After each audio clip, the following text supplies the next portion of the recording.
오늘은 너희 중 하나가 나를 팔리라 라는 제목으로 여러분과 함께 은혜를 나누려고 합니다. 예수님을 은 30을 받고 팔아버린 가룟 유다. 가룟 유다는 도대체 어떤 사람이었을까요?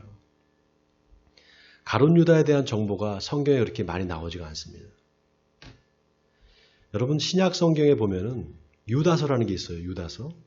그 유다서는 누가 썼는가 하면은 예수님의 친동생이었던 유다가 썼습니다. 예수님의 동생이 또 한 사람 있죠. 바로 야고보.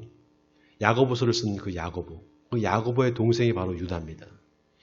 또 한 사람의 유다가 있는데요. 바로 예수님을 판 가룟 유다입니다. 이 가룟이라는 말이 출신지를 말합니다. 이 가룟이 어디 있는가 하면은 유다 남부의 작은 도시인데요. 유다가 이제 밑에 쪽에 있잖아요. 유다라는 그 예루살렘 그쪽이 다 이제 유다 지역인데요.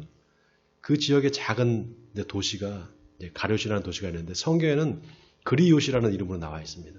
근데 여기에 옛날에 모압 왕의 궁전이 있었습니다. 거기 출신이에요. 이 가룟 유다는. 예수님의 제자들이 다 갈릴리 북부 출신이란 말이죠. 갈릴리 호수 근처에 그 마을, 어부들이 많잖아요. 근데 이 가룟 유다만큼은 도시 사람입니다. 갈릴리가 시골 촌동네라면은 이 그리옷, 바로 가롯은 도시입니다. 근데 어떻게 예수님과 가룟 유다가 만나게 됐고 또 어떻게 가룟 유다가 예수님의 제자가 되는지 이게 참 미스터리입니다. 성경에 잘 나와 있지가 않아요. 게다가 가룟 유다한테 예수님이 재정을 맡겼어요. 돈 관리를 맡겼습니다. 보통 믿을 만한 사람한테 돈 관리를 맡기지 그냥 아무한테나 맡기지는 않잖아요. 더 놀라운 거는 유다가 예수님을 이제 팔잖아요. 그런데 팔고 받은 돈이 은 30이었습니다. 여러분 은 30 같으면은요.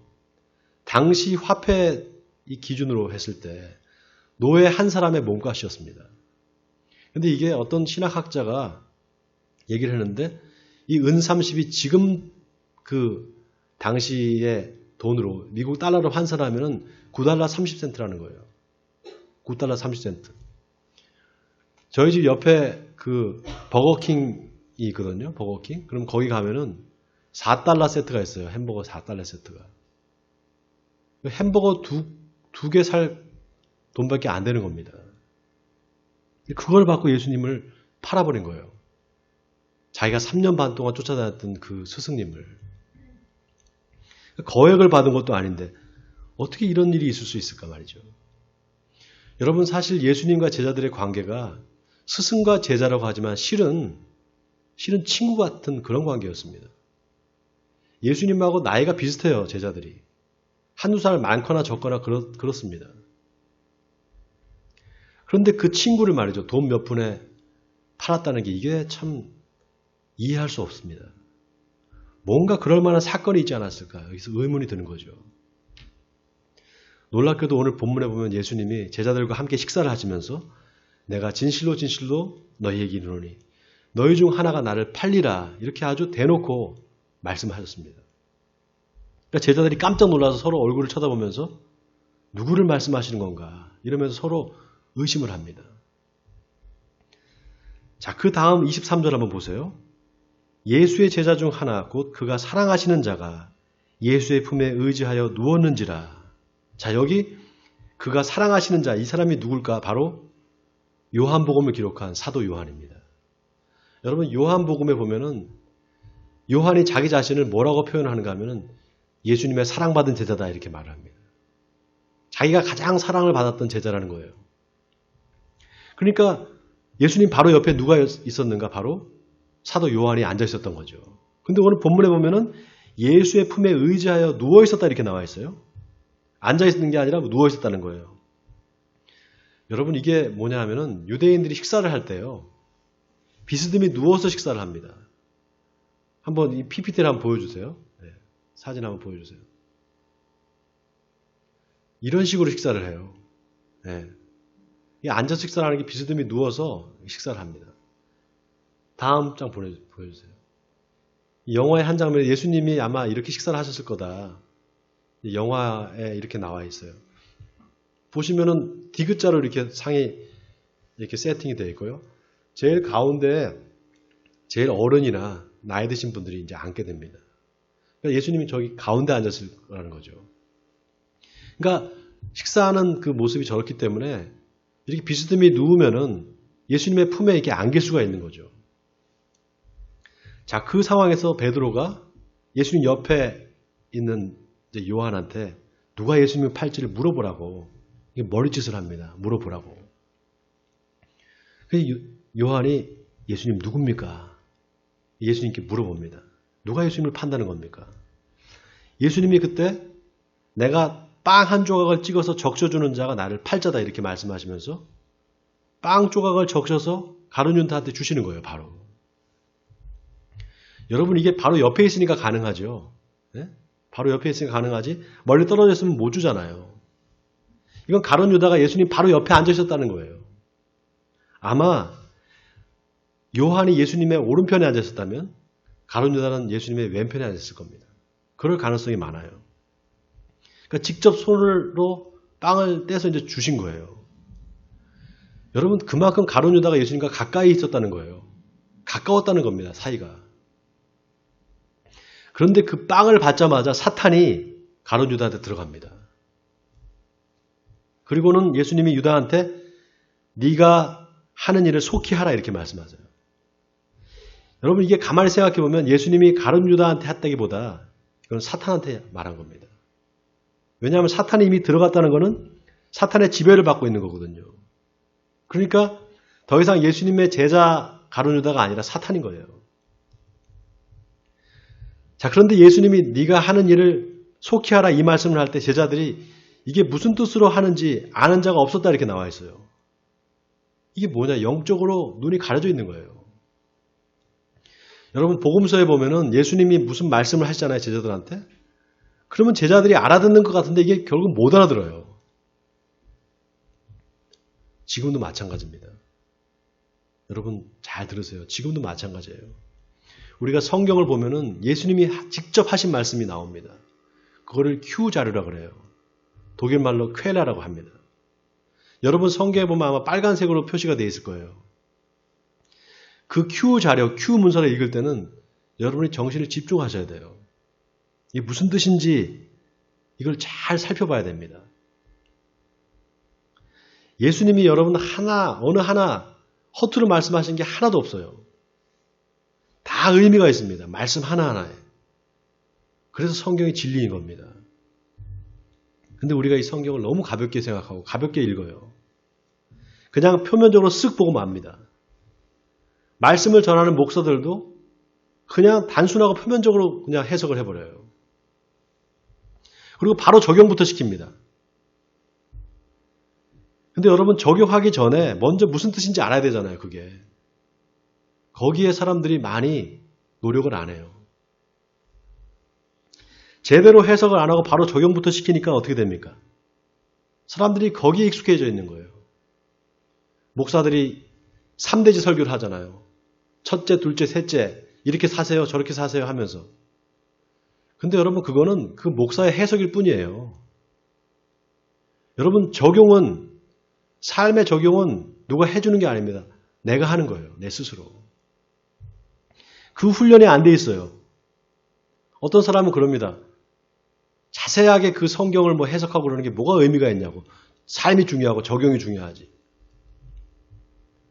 아니에요, 여러분. 말씀이 갖고 있는 그 깊은 뜻을 먼저 해석해야 됩니다.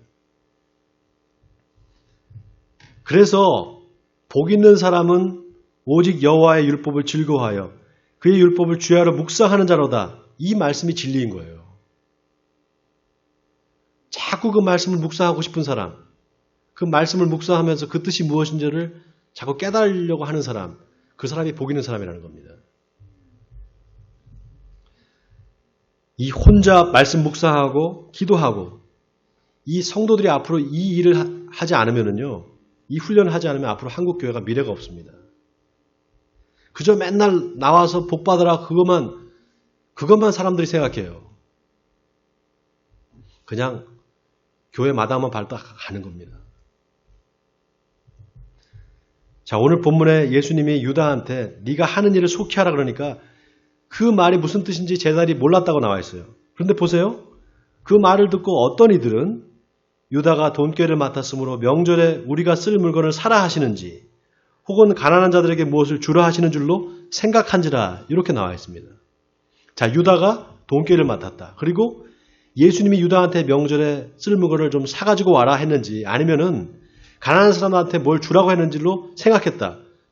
여러분, 사도 요한이 이 말을 왜 기록으로 이렇게 남겼을까요? 그냥 무슨 말씀을 하시는지 제자들이 몰랐다 이러면 될 텐데. 왜 명절에 쓸 물건을 사라 하는지 아니면 가난한 사람을 도와주려고 하는지 몰랐다. 이렇게 딱 특정해서 두 가지를 이렇게 딱 써놨을까요, 굳이? 여러분, 이게 그냥 써놓은 게 아니에요. 이걸 보면은 예수님이 평소에 제자들과 그 헌금, 돈이 들어온 거를 어떻게 쓰셨는지를 알 수 있는 대목입니다, 이 부분이. 주로 필요한 물건을 사거나 또 가난한 사람들한테 구제하는 걸로 그 헌금을 사용했다는 거예요. 자, 그런데 여기에 비밀이 숨겨져 있어요. 자, 유다가 돈꾀를 맡고 있다. 또 가난한 사람한테 뭘 나눠줘야 된다. 이 말이 어디 나옵니까? 네? 그렇죠.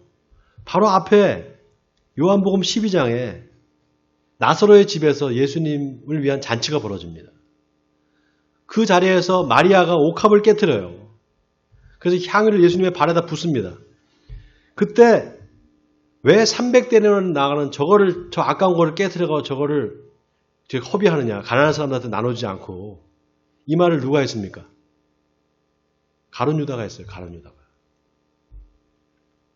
그리고 사도 요한이 이 말을 기록하면서 그 다음에 뭐라고 나오는가 하면은 가룟 유다가 그렇게 말한 게 실은 가난한 사람들을 생각해서가 아니라 그는 돈꾀를 맡은 자로 도둑질을 하는 사람이었다. 이렇게 나와 있습니다.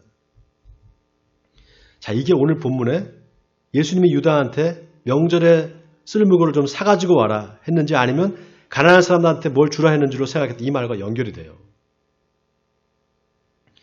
이게 무슨 말이냐 하면 이 부분을 해석하려면은 요한복음 12장을 보라는 거예요. 바로 앞에를. 이런 거를 허뮤니티칼 키라고 합니다. 영어로 허뮤니티칼 키. 해석학적 열쇠라고 그래요. 신학에서는. 자, 가룟 유다가 왜 예수님을 팔았을까? 그것도 거금도 아닌 거를. 돈 몇 푼 되는 거, 은 30에 그거를 왜 팔았을까? 거기에 대한 답이 마리아가 옥합을 깨트려 향유를 예수님의 발에 부은 사건과 이게 연결되고 있다는 거예요. 관련이 있다는 겁니다. 여러분, 예수님이 가룟 유다가 저 300데나리온에 팔아서 가난한 사람들을 왜 도와주지 않냐고 할 때 벌써 예수님은 가룟 유다의 그 이중성을 간파하셨어요. 그래서 뭐라고 하시는가 하면은 가난한 자들은 항상 너희와 함께 있을 것이지만 나는 항상 같이 있지 않을 거다 이렇게 말씀하세요. 여러분, 이게 무슨 뜻입니까? 네가 가난한 사람들을 도우려면 언제든지 도와줄 수 있다 이 말이에요. 그리고 그거는 말로 하는 게 아니라 행동으로 옮기면 된다 이 말입니다. 다시 말해서 말이 아니라 행위라 이 말이에요. 여러분 아시다시피 지금 우리 한국 사회가 얼마나 분열됐습니까? 이 분열되는 게 지금 한국뿐만이 아니에요, 여러분. 미국도 마찬가지예요. 보수와 진보가 서로 극한 대립을 합니다. 서로 죽자고 싸워요. 그런데 여러분 재밌는 게 뭔지 아세요? 양쪽 다 가난한 사람들을 돕자 그래요. 가난한 사람을 도와야 된다 그럽니다. 서민들이 잘 사는 사회를 만들어야 된다 그래요. 근데 보세요. 결국은 다 말뿐이에요. 지금 이 정부가 촛불혁명으로 탄생을 했어요. 역대 가장 진보적인 정권입니다. 근데 이 정부 들어서 가난한 사람들의 삶이 나아졌느냐? 아니에요, 여러분. 더 힘들어졌어요. 제일 심각한 문제가 뭔지 아십니까? 젊은 이들이 희망을 잃어버린 겁니다. 젊은 사람들 일자리가 없어요. 제가 감리교 신학교에서 지금 1학년 학생들을 가르쳐요. 근데 볼 때마다 불쌍해요. 치근한 마음이 듭니다. 애들이 학교가 이제 시작이 됐는데 대학생이 됐는데 한 번도 학교에 나와서 친구들을 만난 적이 없어요. 그냥 온라인으로 수업을 듣는 거예요. 애들이 표정이 없어요. 너무 불쌍해요. 여러분, 2030 이 젊은 세대에 지금 자살이 급증하고 있습니다. 여러분, 청년 고독사라고 들어보셨어요? 청년 고독사?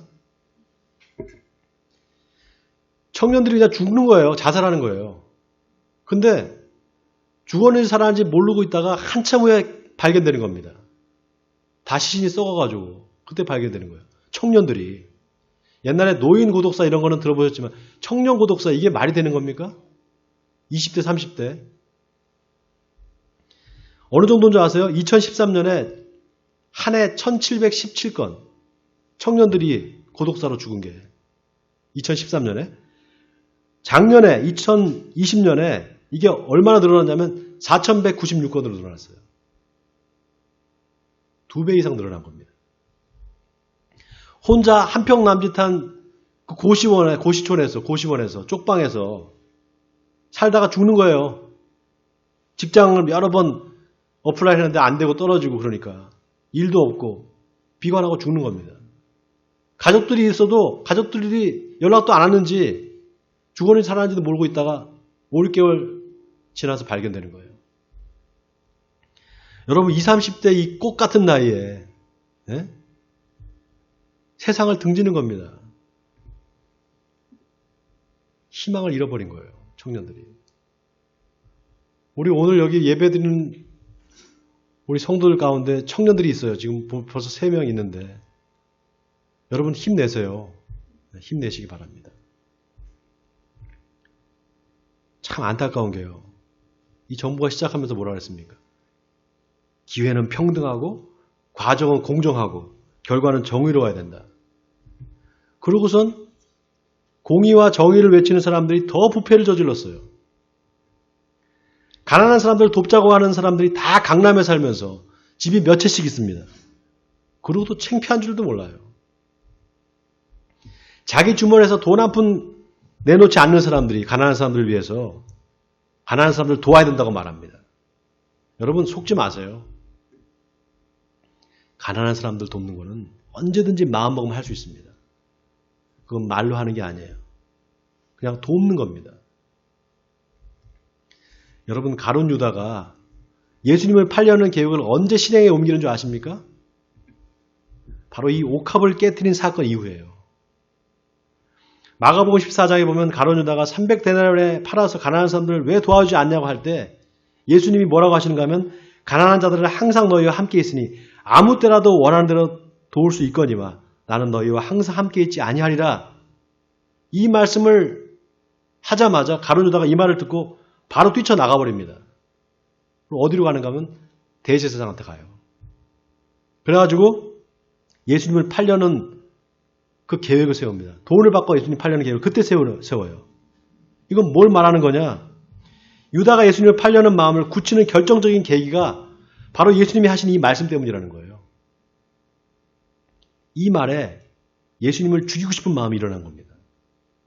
저는 가룟 유다가 자기의 이중성이 드러나자 심한 모욕감과 함께 적개심을 느꼈을 거라고 생각합니다. 마귀가 바로 그때 역사를 한 거예요. PC라고 여러분 아시죠? Political Correctness. 정치적 옳음이라고 하죠. 정치적으로 이게 옳다, 저게 옳다. 그런데 여러분 그게 마귀의 옳음일 수가 있어요. 마귀는 그 옳음을 가지고 사람을 쓰러뜨립니다. 여러분 마귀는 네가 옳아, 네가 맞아 이렇게 말합니다. 네가 정의로워, 네가 맞는 거야.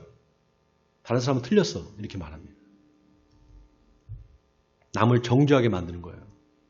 여러분 아담이 선악과를 따먹은 게 이걸 원죄라 그러잖아요.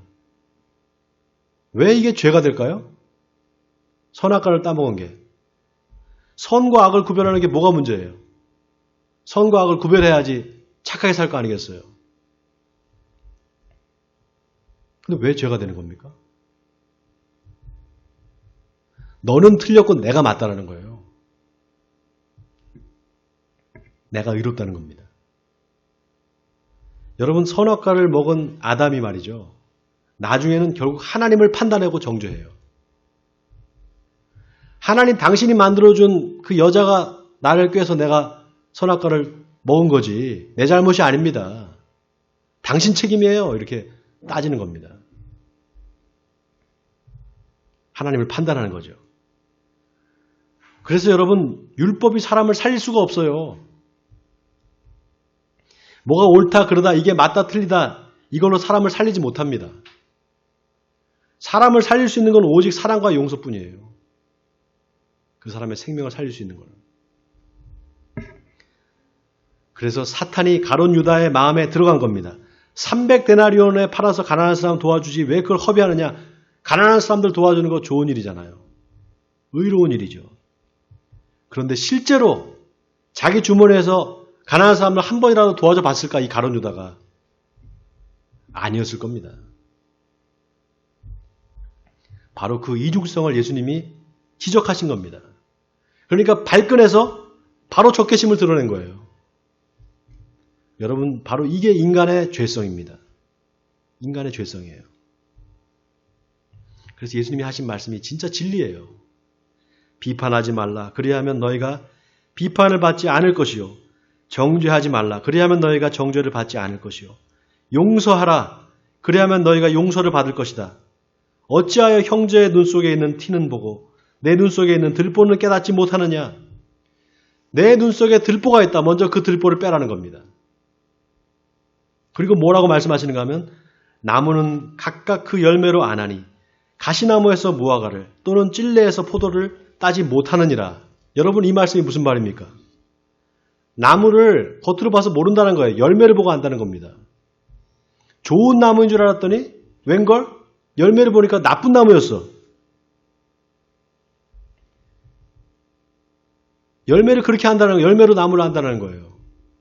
이 말은 믿음은 반드시 그 행위로 드러난다 이 말입니다. 여러분 아담의 아들이 둘이 있었잖아요. 누구입니까?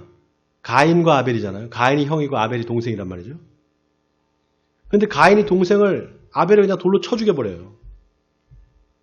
왜 죽였습니까? 하나님이 가인의 제사를 받지 않아요. 아벨의 제사만 받고.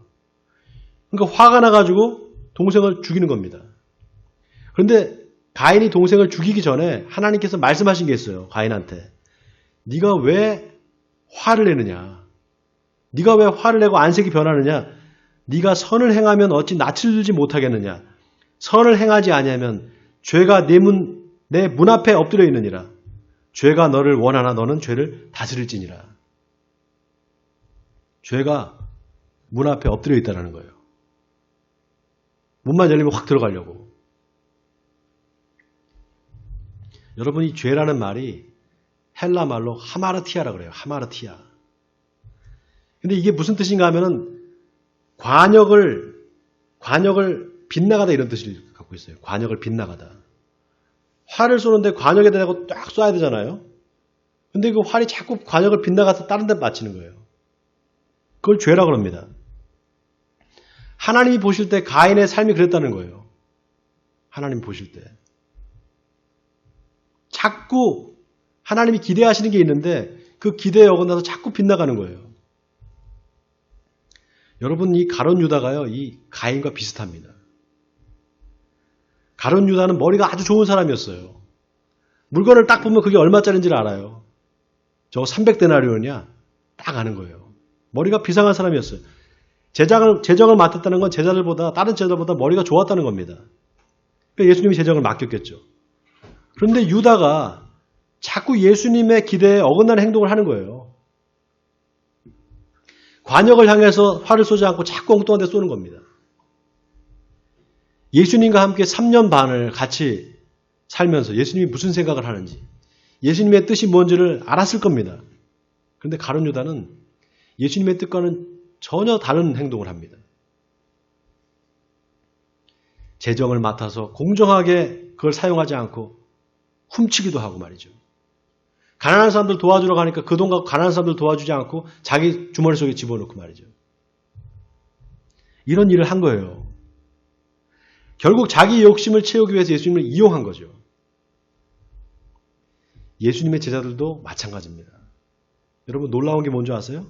누가복음 22장 24절에 보면 예수님이 제자들한테 너희 중에 하나가 나를 팔리라 그러니까요. 그때 제자들 사이에 서로 다툼이 일어났다고 나와 있습니다. 서로 누가 크냐고. 내가 커, 내가 잘났어. 내가 높은 자리에 올라갈 거야. 예수님이 왕이 되면 내가 높은 자리. 이렇게 서로 싸웠다라는 거예요. 그러니까 가룟 유다만 그런 게 아니었어요. 제자들도 전부 다 예수님의 뜻과는 상관없는 행동을 한 겁니다.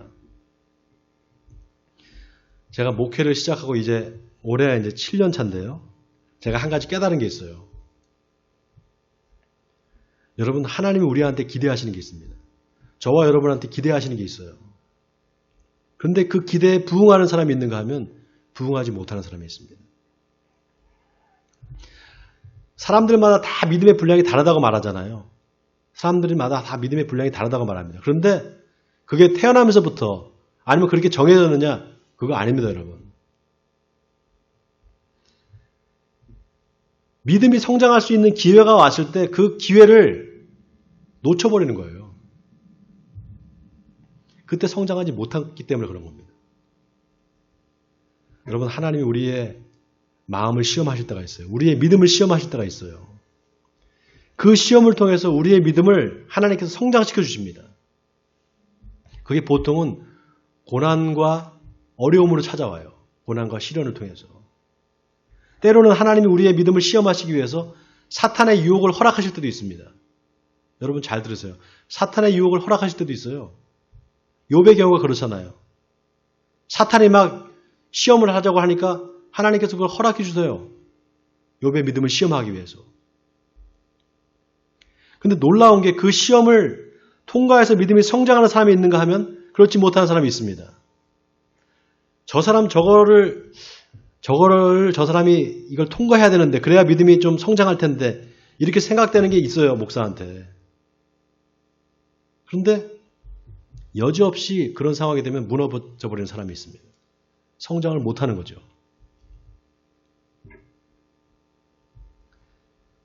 여러분, 가룟 유다가 어느 날 갑자기 사탄이 가룟 유다한테 갑자기 들어간 게 아니에요.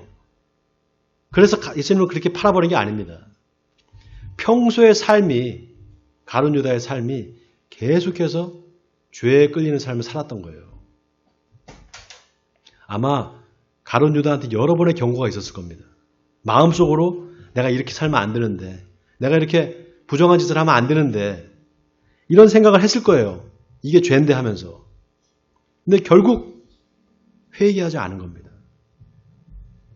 오늘 본문이 우리에게 주는 메시지가 바로 여기 있어요. 여러분이 한번 생각해 보세요. 하나님이 나에게 원하시는 게 뭘까? 하나님이 나에게 기대하시는 게 뭘까? 한번 생각해 보시기 바랍니다. 여러분 자식들을 키우면은 자식들한테 기대하는 게 있잖아요. 자녀들한테.